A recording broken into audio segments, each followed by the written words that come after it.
Facebook আমার প্রতিটা page suspend করে দিয়েছে। মিলিয়নের পেজগুলো এইভাবে চলে যাওয়াটা আমি কিছুতেই মেনে নিতে পারছি না। রচনা এত ছোট বয়সে যে এত কষ্ট করে ভিডিওর পিছনে, সেটা মানে বলে বোঝানো যাবে না। আমি কার কি ক্ষতি করে দিয়েছি, মানে কোথায় পোস্ট করবো, আমার তো পেজই নেই। নমস্কার, আমি রচনা। তোমরা সবাই কেমন আছো? আমিও ভালো আছি। প্রায় 10-12 দিন ধরে আমি ফেসবুকে কোনো রকম ভিডিও পোস্ট করছি না। তার জন্য তোমরা অনেকেই জিজ্ঞেস করেছো যে কি হয়েছে, কেন ভিডিও আসছে না। আসলে আমার সবকটা পেজ এক এক করে সাসপেন্ড হয়ে গেছে। আমি রচনা পেজে 1.2 মিলিয়ন ফলোয়ার আর রচনাস মাদার পেজে 5,25,000 ফলোয়ার হয়ে গেছে। পেজগুলোকে এত বড় করতে প্রায় 3-4 বছর লেগে গেছে, আর হঠাৎ করে এক মুহূর্তের মধ্যে পেজগুলো এইভাবে বন্ধ হয়ে গেল। আমার প্রচুর ফেক পেজ আছে, অথচ আমি নিজে রিয়েল, আমি নিজের ভিডিও পোস্ট করছি, সেখানে কপিরাইট স্ট্রাইক আসছে। আমাকে ফেক প্রুফ করে দেওয়া হয়েছে ফেসবুকের কাছে। তার জন্য ফেসবুক আমার প্রতিটা পেজ সাসপেন্ড করে দিয়েছে। তো এই জিনিসটা আমার সাথে প্রায় 1 মাস ধরে হচ্ছে। প্রথমে আমার পার্সোনাল একটা প্রোফাইল ছিল, যেখানে আমি না কোনো ভিডিও পোস্ট করি, না কোনো ফটো পোস্ট করি, কিছুই না, কোনো কারণ ছাড়া সেটা সাসপেন্ড হয়ে যায়। তো সেটা আমার কিছু মনে হয়নি, কারণ ওটা আমার খুব একটা ইম্পর্টেন্ট ছিল না।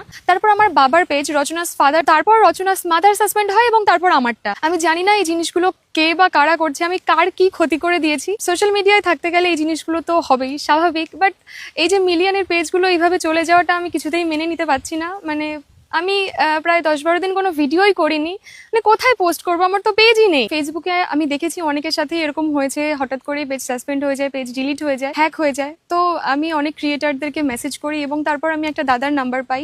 সেই দাদা আমার পেজগুলোকে রিকভার করে দেয়, কিন্তু আমি এখনো পর্যন্ত আমার পেজগুলোতে কোনো রকম ভিডিও আপলোড করতে পারছি না। আমার পেজে রেস্ট্রিকশন এসেছে, যতদিন না রেস্ট্রিকশন উঠবে আমি কোনো ভিডিও আপলোড করতে পারবো না। এরকম কোনোদিন হয়নি যে আমি প্রায় 10-12 দিন ভিডিও বন্ধ করে বসে আছি। যাই হোক, ভগবান যেটা করবে ভালোই করবে। এখন আমি একটা নতুন পেজ ক্রিয়েট করেছি ফেসবুকে, আমি রচনা 2.0। আমি জানি তোমরা আমাকে ভালোবাসো, তোমরা আমাকে সাপোর্ট করবে। তো যতদিন না আমি আমার রিয়েল পেজগুলো ফিরে পাচ্ছি, ততদিন তোমরা আমার এই পেজেই সমস্ত ভিডিও দেখতে পাবে। তো ফলো করে দিও আর পাশে থেকো, এটুকুই বলবো। আর তো কিছু বলার নেই আমার। তোমরা যদি পাশে থাকো আবার সবকিছু ঠিক হয়ে যাবে। আর তাছাড়া এগুলো তো লাইফের একটা পার্ট, বাধা তো আসবেই জীবনে, তাই বলে তো আর থেমে থাকা যাবে না। তো মা বলো, তোমার কেমন লাগছে এই যে আমাদের পেজগুলো সব সাসপেন্ড হয়ে যাচ্ছে? কেমন আর লাগবে, খুবই তো খারাপ লাগছে যে প্রত্যেকদিন একটা তাড়া থাকে যে রান্না করব, রেসিপিগুলো তোমাদের সঙ্গে শেয়ার করব। তোমরা মা তো প্রত্যেকটা মিনিটে মিনিটে স্ক্রল করে দেখে যে কত ভিউজ হয়েছে, কে কি কমেন্ট করেছে। মানে তোমরা এত ভালো ভালো কমেন্ট করো, তাতে আমরা অনেক ইন্সপায়ার হয়ে যাই যে আমাদের আরো ভালো করে করতে হবে ভিডিও।